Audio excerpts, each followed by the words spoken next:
Welcome back with another banger. It's the React Files. Hope you're having a good night. Let's get straight to it. Diddy was highly paranoid right before Kim passed away. And when he found out that her and Cassie were still secretly talking and meeting, it became a very explosive situation for everyone who knew about it. I hate the fact that she felt so terrified to tell the truth about the man that she had 3 biological children with, that she felt the need to have to be as covert as she was. But I'm grateful that Kim got her truth to people that she trusted.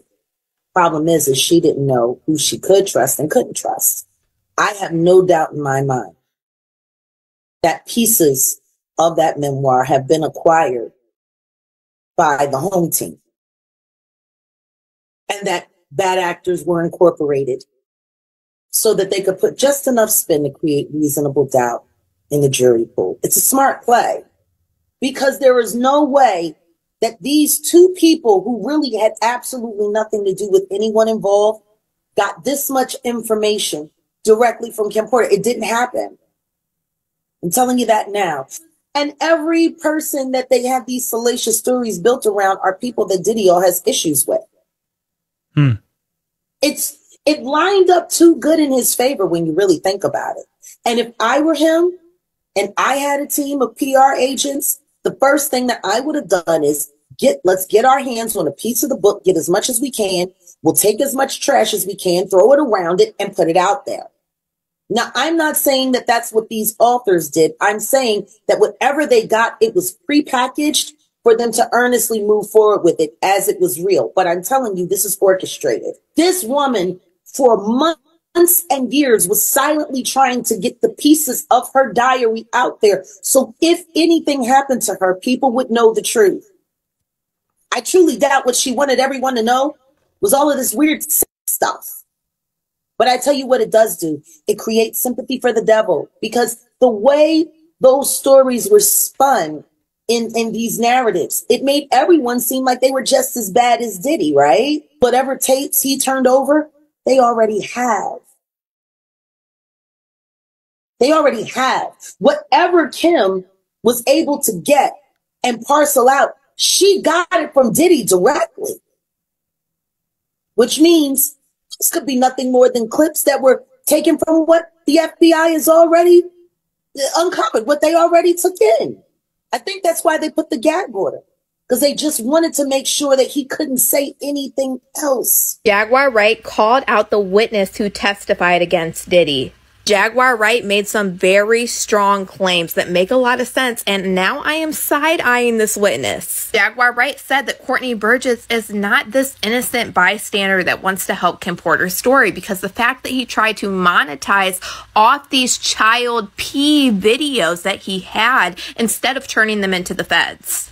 Jaguar Wright explained that this man had to be subpoenaed to come testify against Diddy and give up the evidence he had instead of turning them in, knowing that there was child pee on these videos. And this is 100% accurate. I'm sure you guys remember Courtney Burgess and his attorney, Ariel Mitchell, were standing outside of the courthouse after he testified against Diddy, and he talked about how he was subpoenaed and he had to go because if you don't go, you're going to be arrested. And then he had to go turn in everything that he had for evidence. And I just recently found out that this man was trying to monetize off these videos, because I'm sure you guys remember Ariel Mitchell right here, his lawyer now, who went on the news about a week and a half ago saying that she saw a videotape of Diddy with an A-list celebrity that was being shopped around Hollywood, which we can now assume was tapes from Courtney Burgess, because he said he had a total of 8 tapes where 2 to 3 of these celebrities on these tapes were possibly minors during this time. But then it gets even crazier. So Courtney Burgess had alleged that all of this information was from Kim Porter's flash drive. But do you guys remember the first Kim Porter memoir that just came out on Amazon, and then they pulled it from Amazon? Courtney Burgess is also the person that is behind this first memoir that was pulled from Amazon. So he really was trying to monetize off of all this information, including the videotapes he had, instead of turning them into the feds immediately because they had child P on them. Courtney Burgess is the one that gave the author, Chris Todd, this information, and they helped create the book, Kim's Lost Words. Then they wrote that the author was by Jamal Millwood. And there was really a discrepancy on why the book got pulled from Amazon because of the picture that they used of Kim Porter on the front cover. Well, they went ahead and remade the front cover of this book, and here you can see Courtney Burgess holding this Kim Porter book, and it's called Kim Porter Tell It All. And here's just a little bit more of proof that this is the same exact book, because as you can see, Jamal Millwood again as the author. And Jaguar Wright held nothing back, and she was calling out Courtney Burgess on doing this. She said, "You are nobody," and she even believed that Courtney Burgess was planted with this information on purpose to basically get the feds to turn their eye off of other people that are allegedly going to go down with Diddy. And the person that she called out was Jay-Z and the Carters. And then Courtney Burgess started acting really strange and multiple different times threw up these triangles while she was saying stuff like this. He did it about 5 different times throughout this live, to the point where somebody actually noticed, why does Courtney keep throwing up this triangle? And everyone thought this was super weird that Courtney Burgess kept throwing up this triangle sign at Jaguar Wright after she kept saying that you were planted with this information and it probably came from Jay-Z. We all know that Jay-Z has been known over the years to throw up the same triangle hand symbols. Jaguar Wright believes that Jay-Z is the one behind this because Courtney Burgess said that Jay-Z would never be involved in any of this, and he never saw him on any videotapes, and he would never do anything with Beyonce with another person. Now, Jaguar Wright did say that she believes that the videos that Courtney Burgess had are real videos, and that the feds wanted to subpoena him because they were videos that they already had in their possession. So they would use him to basically corroborate the videos that they already had. This kind of makes a lot of sense because Courtney Burgess did say that Cassie also had these videos from Kim Porter. And what did she think about you having the flash drive? So did she know you? Did she try? I mean, she said she gave Cassidy some stuff as well. So she said, I need some of it too. I think what it was, Kim was tired. Everything that Jaguar Wright said makes so much sense, because why would Courtney Burgess be trying to monetize off of child P videos instead of automatically taking and turning them into the feds? Why did the feds have to subpoena him after he started going viral talking about all of this on social media and in news platforms? And also, sir, why will you not say where you got these alleged videos that you say came directly from a Kim Porter friend? Was it really her friend, or was it a friend of Diddy? I don't know. All of this is not sitting right with me, but y'all let me know what you guys think about Jaguar Wright calling out Diddy's witness in the comments. Shout out to Kadisha Lynn breaking it down. Jaguar definitely makes a good point. Why would he try to monetize it? And them hand symbols, everybody's seen that. You know, these days, everybody's privy to it. For thousands of years, we've been told that the inner earth stories, even the ones about Agartha or the underworld, were mythology. But if they're mythology, then riddle me this. Why are we finding cave systems underground with their own ecosystems? Why are we finding oceans under the ocean inside of our world? There are oceans. Scientists have unearthed a massive underground ocean located 700 kilometers beneath Earth's surface, found within Ringwoodite's crystalline structure. This hidden ocean, thrice the size of our surface oceans, may revolutionize our comprehension of Earth's water cycle. Underground cave in the world, complete with its own river, jungle, and climate. People have been crawling around the cavernous mountains of Asia for centuries, but remarkably, the largest cave in the world remained hidden from discovery deep in the forest of Phang Nga Kibang National Park in Vietnam until 1991. A local farmer walking along a stretch of lush forest within the heart of the forest. He had passed there many times before without even paying attention to where the jungle floor opens up beneath him. This article talks about a subterranean planet inside world's largest cave with its own ecosystem, rainforest, and mysterious river where no human life has ever existed. This cave is so vast, it could fit several skyscrapers inside. A giant sinkhole with a forest inside found in China. This sinkhole is in central China. The team of Chinese scientists have discovered a giant new sinkhole with forest at its bottom. Just Google all of the many articles. If we go back in ancient history, we have the Enuma Elish that clearly talks about an inner earth civilization. Other mythology stories tell us that when the Great Flood was about to come, several different communities of people created these underground structures and went there to save themselves. Other mythology stories about reptilian beings living in cave systems underground. And if there's this huge, thrice-size ocean in our Earth, that could possibly mean that there are aquatic civilizations there that we knew nothing about. You've never been there. You don't know. What if the mythology of mermaids is real? Between Agartha, mermaids, inner Earth, underneath Earth oceans, we clearly know nothing about our planet. I agree. We know nothing about this place if that's the fact. Caves that could fit skyscrapers, oceans under oceans. It's like King Kong meets Aquaman with a splash of the Little Mermaid. Like, this is crazy. So we already know there's something under the Sphinx and we're just gonna keep ignoring it? First-hand accounts, radar scans, and countless historic records have confirmed this time and time again, with many of these suggesting it may be the legendary Hall of Records, and there's a good reason they'd be hiding what's inside. Don't get me wrong, archaeologists are incredible, with historic finds like King Tut's tomb back in 1922 igniting a surge of new digs into Egypt for the next big find. One of the earliest projects was fully digging out the Sphinx, which had up until then been mainly covered in sand and took about 10 years, finishing in 1936, around which time people started to notice the Sphinx was much more than it seemed. Archaeologist and journalist Hamilton M. Wright, who was closely involved with the dig, writes an article about something amazing they found beneath it. Something that he called a subway used by the ancient Egyptians 5,000 years ago between the second pyramid and the Sphinx. And that from this subway, they dug up many more shafts going down more than 125 feet beneath the sand with, quote, roomy courts and side chambers,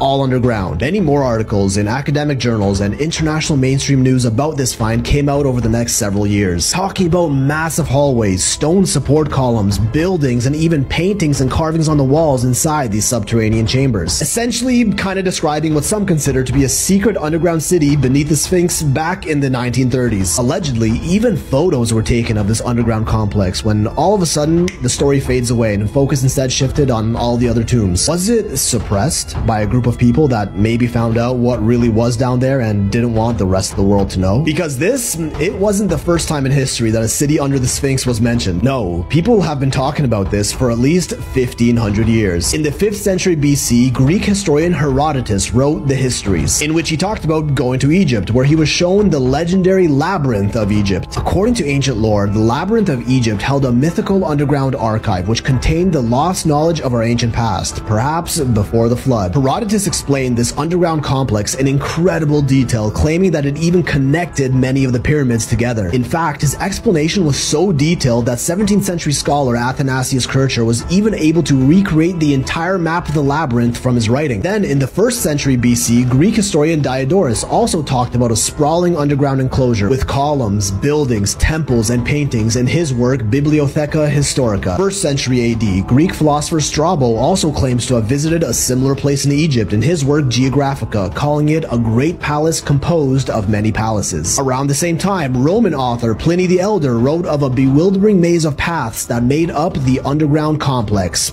in Egypt. 4th century Syrian philosopher Iamblichus recorded info about a subterranean tunnel system under the Giza Plateau that was accessed through the body of the Sphinx. Al-Masudi in the 10th century writes of these same underground tunnels and galleries, guarded by what he claims to be mechanical statues that almost sound like robots over 1,000 years ago. Quoted as saying, "I have seen things that one does not describe for fear of making people doubt one's intelligence, but I have still seen them." Again, giving amazing detail and how incredibly complicated complicated the network was. So yeah, quite a few notable people throughout history agree there's something big under the sands of Egypt, notably the Sphinx. Bringing us right back to the 1930s when someone named Edgar Cayce reaffirmed these ancient records once again. Cayce was a famed American psychic who predicted many world events like the stock market crash, WW2, the fall of the Soviet Union, and accurately diagnosed patients telepathically. Now, whether you believe he actually was clairvoyant or not is on you, but he was quite famous for it and had a pretty impressive track record to boot. When one day he spoke of a prophecy of the Sphinx, claiming it to not actually be 4,500 years old, but closer to 10,000, and that the Hall of Records would be found beneath the Sphinx in the 1990s, with the entrance under the right paw.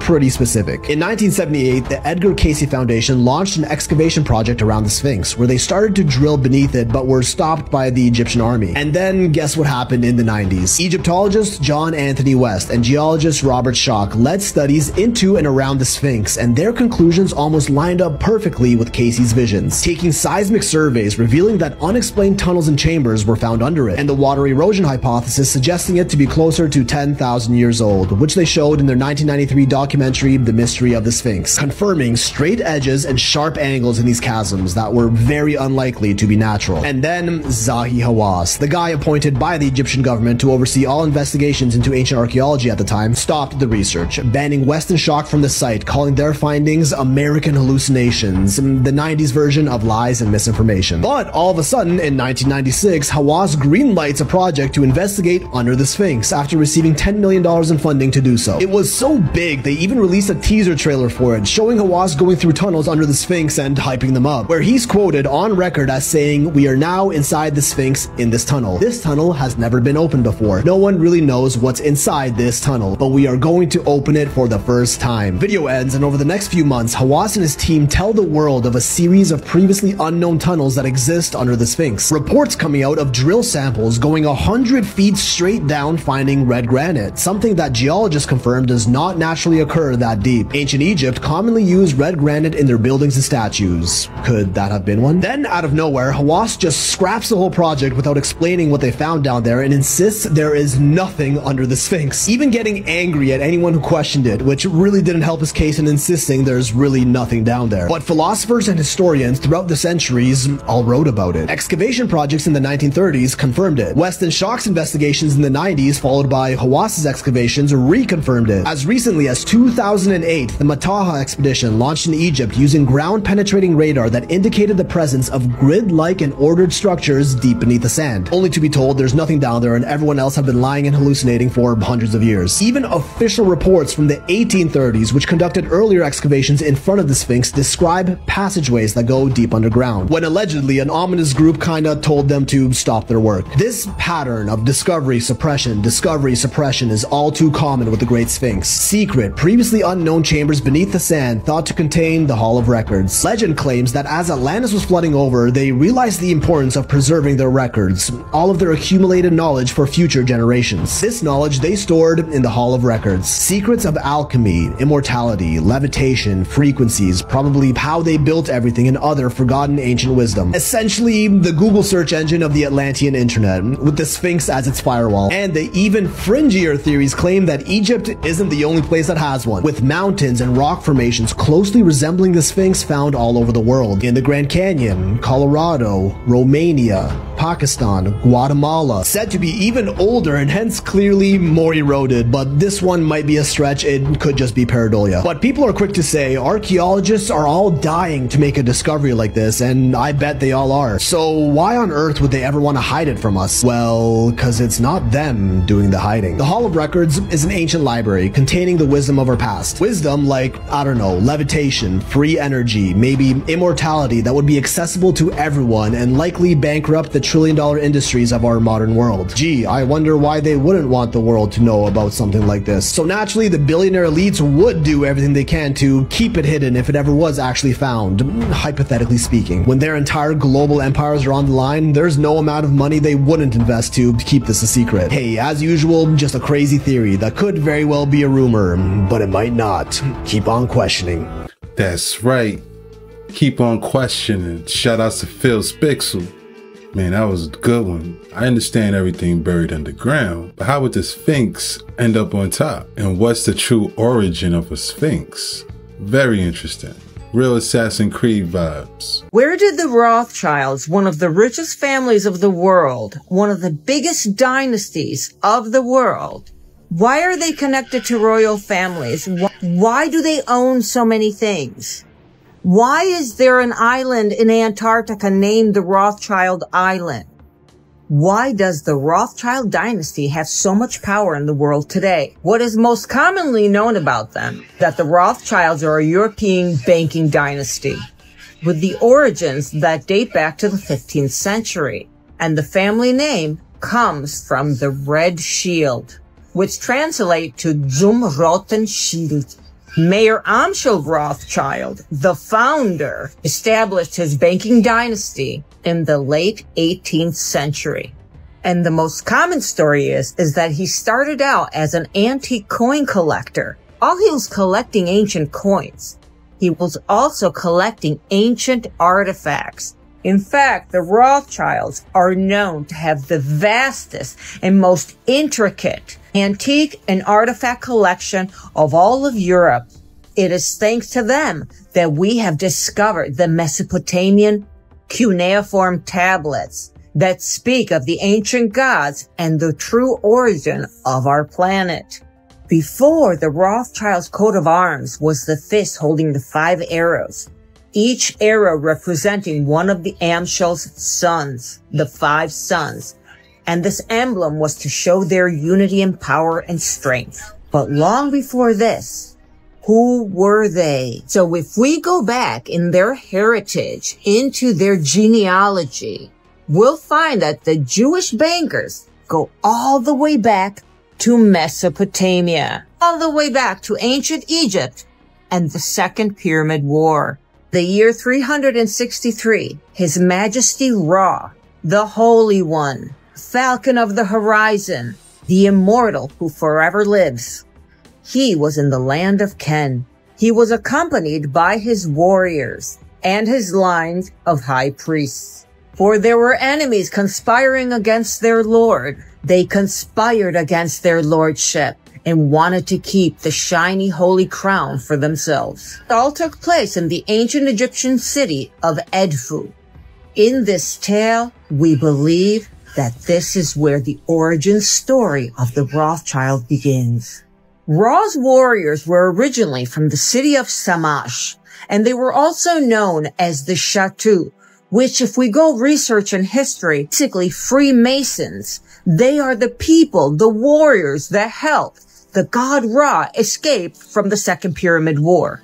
Another name for Ra is Marduk. Marduk was the son of Enki, one of the 2 Anunnaki princes here on Earth to rule. And for this story, we need to go back to ancient Mesopotamia, Sumer, Ur. This is the dynasty of the Anunnaki. Now, usually when we see people that are descendants of the Anunnaki gods, they usually fall into the royal families.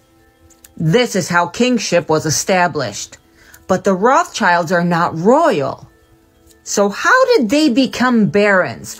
Why did the English royal family, the Austrian royal family, and the French royal family decide to elevate these Jewish bankers to the title of baronet, baron, and baroness? What was the deal? Why? Amschel Rothschild, while he was trying to collect these antique coins, falls upon these artifacts describing what could possibly be his heritage. Not only his heritage, but a divine right, a claim. So these Freemasons were called the Shatu, and these people were the ones that helped Amun-Ra escape. Ra's aunt was one of the ones that went there during the Pyramid Wars to bring peace. And it was with the help of the Shatu people, Ra's warriors, that they helped him escape. After Marduk, Ra was taken away, he left his rule to this people. These people then became the high priesthood line of Ra. In fact, in ancient Egypt, after the gods and after the kings, who were the most important people? The high priests.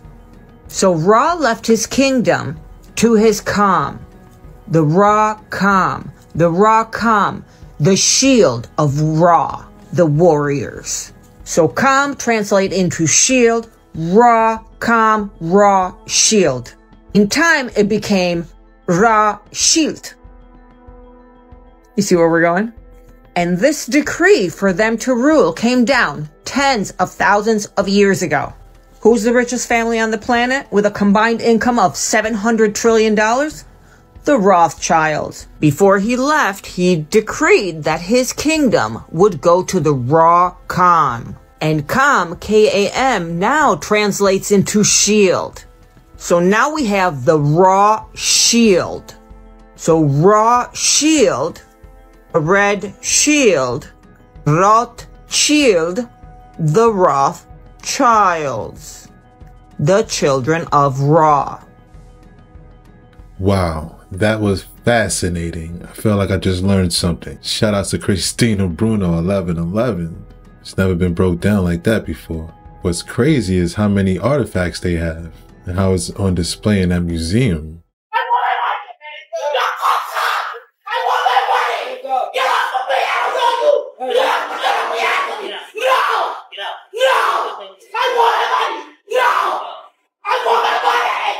This woman isn't holding back against a Dunkin' Donuts manager. Watch as chaos unfolds. What are you gonna do? No! Yo, get out! Out! Please! Out! My money! Out! Get out! You gonna play with you? With my money! Get your money back. The reason for this meltdown? According to the filmer, the manager promised the woman $5 to clean the restaurant, and then once finished, she wanted more. What is he gonna do? What is he gonna do? What are you gonna do? $5. Get the out of here. $5. Get out. Go put your hands on me! Get out. $5. Get out. No! Stop playing with me. No! However, it's unclear how the mess was created in the first place. Yo, I guarantee the math is math and you have not seen this yet. I'm about to blow your mind. Oh my goodness. Let's start with last night while everything was going on in the late hours. There was a massive shift in consciousness as we were all watching last night. A massive shift in the Earth's energy and a massive shift in what I believe is God's frequency. Things are changing, but for a really big reason. It was prophesied well before then what the exact percentage was going to be. And the energy of humans skyrocketed through dopamine. This is crazy.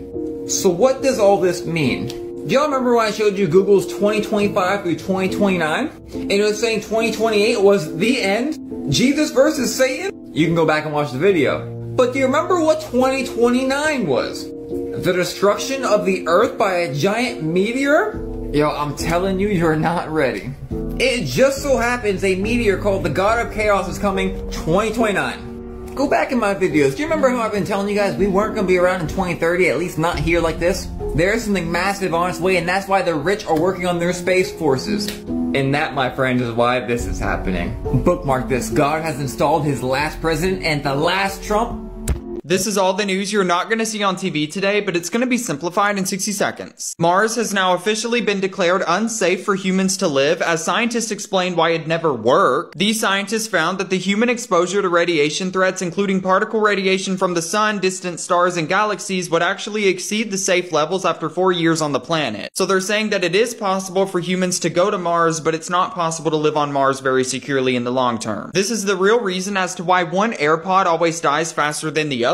Basically, you can cause an uneven degradation of your AirPod batteries if you only use one at a time. Like if you're walking around on the phone and you only have one in and you very commonly only use the same one, it'll cause that one to die quicker. The only real way to fix this issue is make sure you use your left and right AirPod evenly, even if you don't use them at the same time. Target is now announcing that they're going to start reducing the prices on more than 2,000 different items for the holidays, and they're hoping to be able to help families during Christmas. I don't know why that matters, because Louis Vuitton just unveiled this $60,000 dog kennel, and in this economy, I mean, this is the perfect gift. Just in case there is anybody interested in this, it's obviously really affordable. This is what it looks like. The state of Hawaii is now getting $9.1 million in funding to protect and restore their forests, which is obviously some really good news we needed to hear today. I give you these news roundups every day, so make sure you add me and come back to me tomorrow. Shout outs to Nick Jackson. Yeah, I think we all pretty figured out that we can't live on Mars.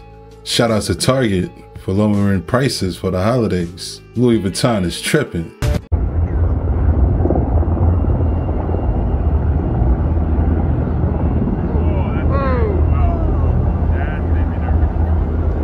Let's talk about how the Soviet Union has 69 years of classified events that we'll never know of. For real, that's actually how long they lasted for. But the discovery of the Tsul princess is one of the few deep dark secrets that managed to see the light of day. Back in 1969, nice, near the village of Tusulski in the Russian tundra of Siberia, a team of coal miners were busy digging deep into the ground. They were about 70 meters, which is 21 stories straight down. When the miners hit a wall that felt looser than the rest, like it was hollow on the inside. They struck it real hard and the rubble came crumbling down, uncovering a hidden tunnel that they definitely did not dig themselves. A few of them go inside this tunnel to see what's in there, and before long they come across something that none of them expected to find. A closed coffin, like 70 meters deep underground in a coal mine hidden inside a previously unknown tunnel system. This was something big. They dust it off and realize this ain't no regular coffin, but an ornately decorated white marble sarcophagus about 8 feet in length. Whatever this was, it was special, and the higher-ups would be paying big bucks for it. The miners tell their plant managers, who take a look and instantly call in the military for full extraction. But they all realized once the Soviet army comes in, they're probably never going to see this coffin ever again. Hoping to get something out of this monumental discovery, they managed to pry open the lid to find the body of a perfectly preserved woman inside, wearing a slightly see-through dress. She appeared to be about 30 years old, but the most interesting thing about her was that she was fully submerged in a pink liquid that filled the entire coffin. Her eyes were also wide open and was so well preserved that she almost looked like she was still alive. The army gets there and they try to lift the sarcophagus out of the mine shaft, but it's way too heavy to move. So, thinking nothing of it, they drain the liquid from the coffin to lighten the load, too quickly to realize just how grave this mistake was. As soon as the pink liquid emptied from around the woman, she instantly started to decay and turn black. Turns out, whatever this liquid was, it seemed to be preserving her to near perfection. They airlift it out of there and bring the coffin to a research lab where the scientists could not for the life of them identify what the pink liquid could have been. And when they dated the corpse to see how old the woman was, no one could believe what age they got. Immediately after this, the mine was shut down. The miners all let go, letting the military take over the facility in the 70s. The village of Tusulski nearby all hear about this find and the army takeover, and everyone's talking about it. With many residents from the town very clearly recall hearing about it at school and all over the news at the time. For all they knew, this wasn't a myth. It actually happened. When the KGB starts investigating the matter, all of a sudden the news stations stop talking about it, and follow-up reports come out saying that it was all false information. And just like that, the entire discovery is painted as a hoax. Until decades later, when the Soviet Union fell, military operations like these got declassified, and articles reporting on it brought it back to the public eye. But the real craziest, most unbelievable part of it all, this coffin is allegedly said to have been over 800 million years old. Let's be clear, 800 million years is hard to believe, but I wonder what that pink liquid was. I was getting that ooze from Ghostbusters vibe. Shout out to Phil Spixel.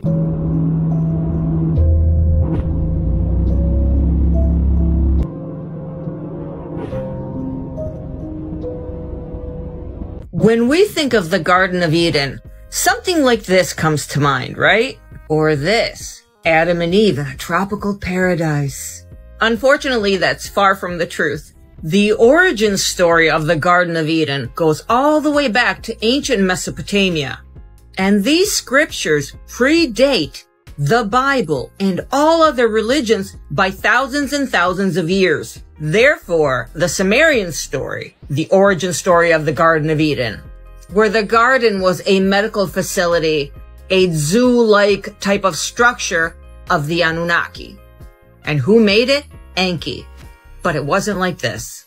It actually looked like this. All different enclosures with all different types of animals, vegetation, fruits, vegetables. And this is the huge wall surrounding it. It was an enclosed structure.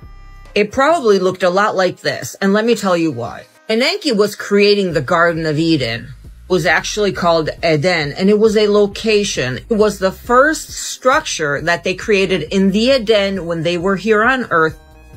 And it was a laboratory, an experimental zoo type of situation. It was where they were harvesting all of the food that they intended to produce here on Earth to sustain themselves, and eventually to sustain the humans that they were creating. They created humans because they needed slave workers. They needed slaves to do their work. If not, how could they enjoy the luxury of being royals, of being the gods? So let's say that Eden was like this, and we had several different types of animals. Did you ever ask yourself why Earth has so many different species of animals? Let's be clear, if we go on other planets, we don't even see life beyond like worms and insects around us, right? So we're like a Goldilocks planet. We are perfect for life to thrive. The Garden of Eden was Enki's work office, his laboratory, his zoo, where he did his experiments. We know that he had a vast variety of animals that came from all different kinds of planets. The humans he was creating, he was tinkering with all different type of extraterrestrial DNA, mixing it with the bipedal hominid here on Earth. He was having some trouble procreating the perfect Adamu, so he calls his sister Anshargal, also known as Ishtar. She was a scientific medic. In fact, she became the goddess of fertility, right? Because she helped her half-brother Enki create the first humans. And the first one was called Adamu. They called these people the black-headed people. The Anunnaki typically had the red and blonde and white hair. So to see this population created with the black hair, they were fascinated by it. We had trees, we had the vegetation. It wasn't this idyllic paradise. It's just the conditioning of the mindset of the people that were enclosed in it. And when I say enclosed, they were enclosed.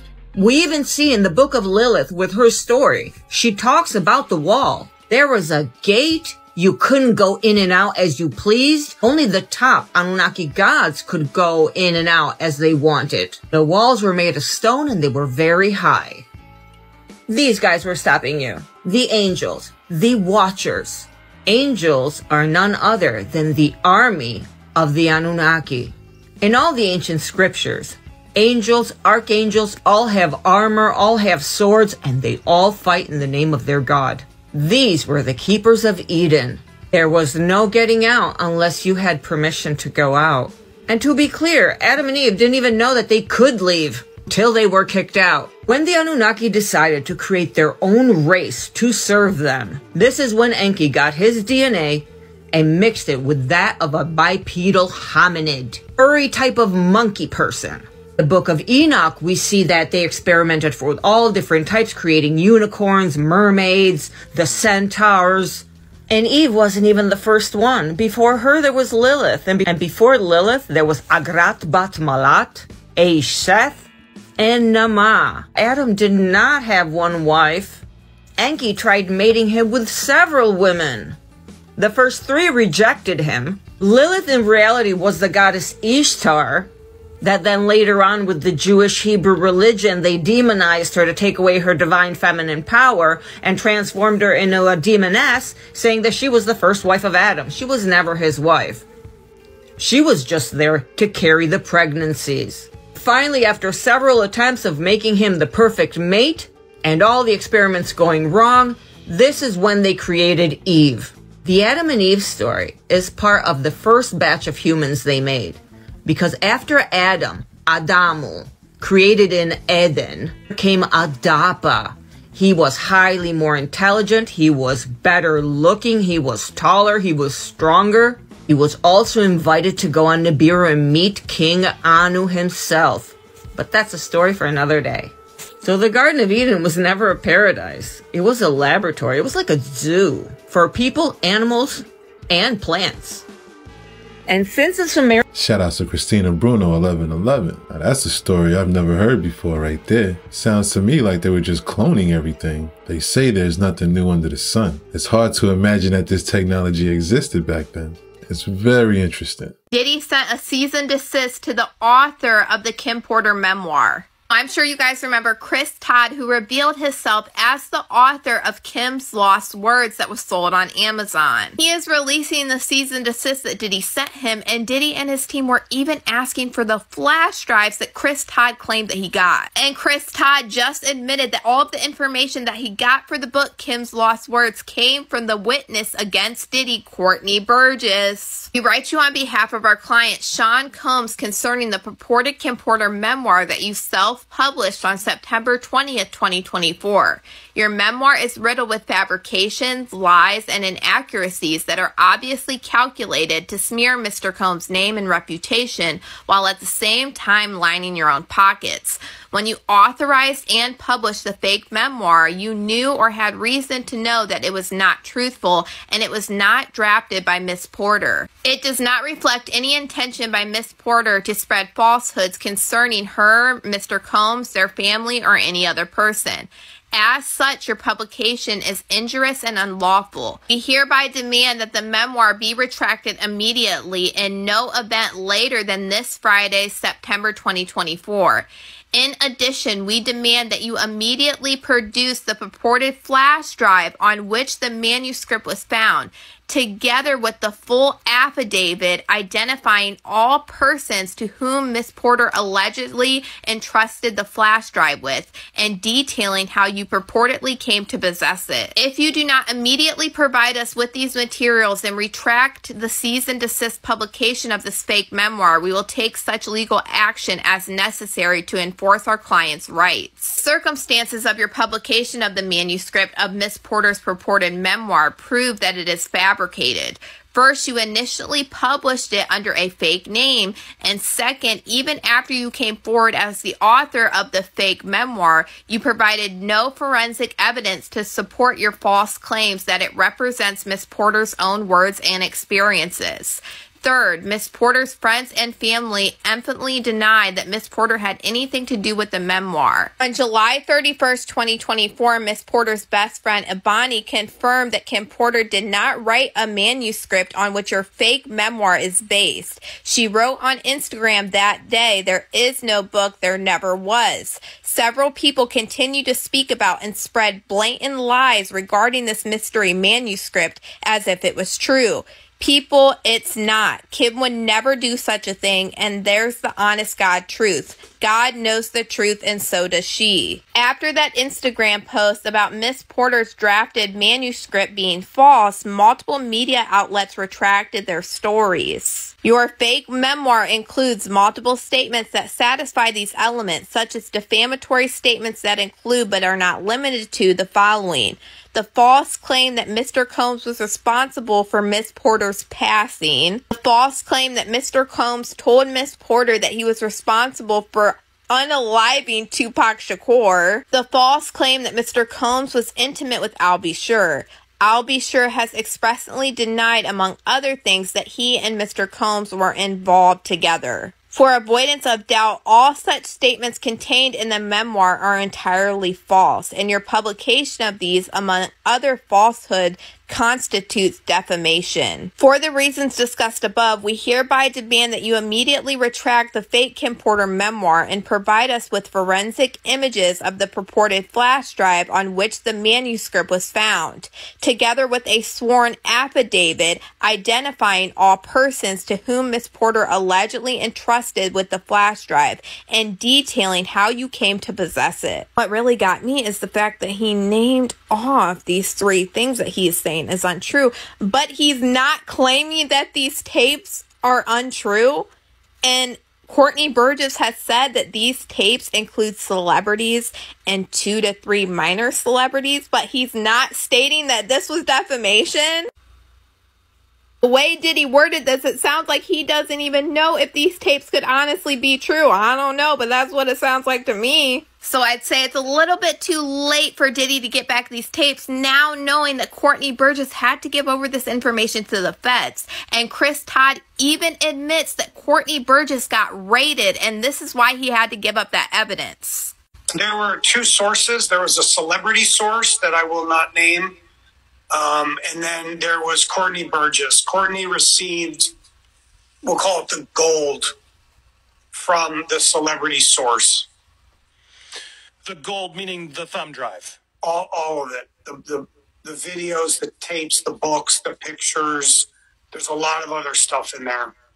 So Courtney had this, the stash. I don't want to call it gold because it seems a little, yeah, but sure, the gold, the stash, depending how you look at it. Now these 2 got summoned. It sounds like he got raided. They went and looked for his stash, took his drives.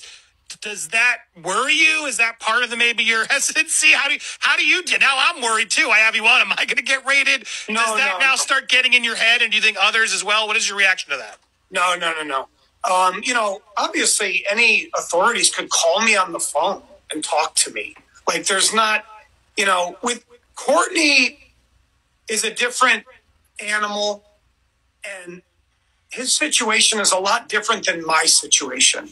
Why now is Courtney being revealed as this source? There's a couple of things that happened. There was a raid, and he was nervous, and I don't blame him. And it was scary, and they confiscated his music equipment. And Ariel tried to downplay that. Sorry to interrupt, but Ariel tried to downplay that on News Nation. Oh no, there wasn't a raid. We knew. Are you saying otherwise? There was a raid. Y'all, this is crazy. But y'all let me know what you guys think about all this in the comments. Bro, there's so many loose hairs to this. It's about to spiral out of control. Shout outs to Khadijah Lynn. That's crazy. This dude's house got raided and the truth comes out. Dad, do what you do. Oh, I will. To the fullest. Do what you do. To the fullest. This changes nothing. Go back and tell your boss. So just let me pick at the label a little bit here, Jack. Right. So if we're saying there's a massive puppeteer behind Courtney, right? Mm-hmm. Where do you land then with the USB drives? I mean, where does that fall into? Where do I land is this. Whatever Kim Porter's last words were, it was broken up into multiple pieces. No one person got more than the other. No one person had a bulk of anything. How he was able to acquire all of this, I think maybe the feds wanted to authenticate and see if there was any duplicates. Like I said when I first got on here, they got a lot. Now, I'm sure that what he got ain't much different. Actually, some of it might have been edited from what they've already confiscated. Like I don't think this is a matter of finding anything new. I think this is a matter on vetting and authenticating the legitimacy of what's being said. I tell you what, though, if Carters are behind this in any way, bravo. Great play. Great way to help Diddy and cover themselves, because you've also been speaking up for Beyonce these days, trying to encourage everybody that she's still an angel. Like, y'all got to do better with how y'all trying to run the misinformation. It's not lining up. Wait, let me run it back, right? So when I was talking about the USB drives and where you landed on it, right? What I'm getting at is if all of this is, if Courtney's got a puppeteer and all this, he got, I'm telling you, there's no way in the world he got the first hand anything. It was passed down, compiled by someone else. And like he's saying, he doesn't really want to let go of who the source is that gave him all of this stuff. And he said, he don't know nothing. He ain't got nothing. He ain't got nothing. They got it. Let it go. I'm doing it for pop.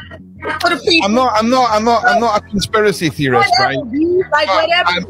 I'm not being funny, and I will just be honest. I did notice that myself. Of all the ways you could have positioned your hands, Courtney, that was the only way that you could have positioned them in a way that would have caused anything. And I'm going to be honest with you, I noticed that too. Whatever they confiscated, he didn't sin when he got it. As explosive as that was, if you were really trying to be a good Samaritan, in this case, you would have sent it right away. No, it had to be subpoenaed. But do you not think, though, Jack, in cases like this, there's a time for dropping this sort of evidence? If he was really interested in getting justice for Kim, they wouldn't have needed to monetize it first. They would have just given it to the authority to get justice for Kim. This was monetized, sir. He's not a good Samaritan here, sir. I'm not here to be a good Samaritan. I'm not here for neither one of them. And that's a wrap. Hope you enjoyed tonight's rabbit hole. If you haven't already, please take a second just to smash that like, subscribe, ring that notification bell, just to make sure the algorithm knows what's up. So what we gonna do, y'all? That's right, run these numbers up. Thanks again. Till next time.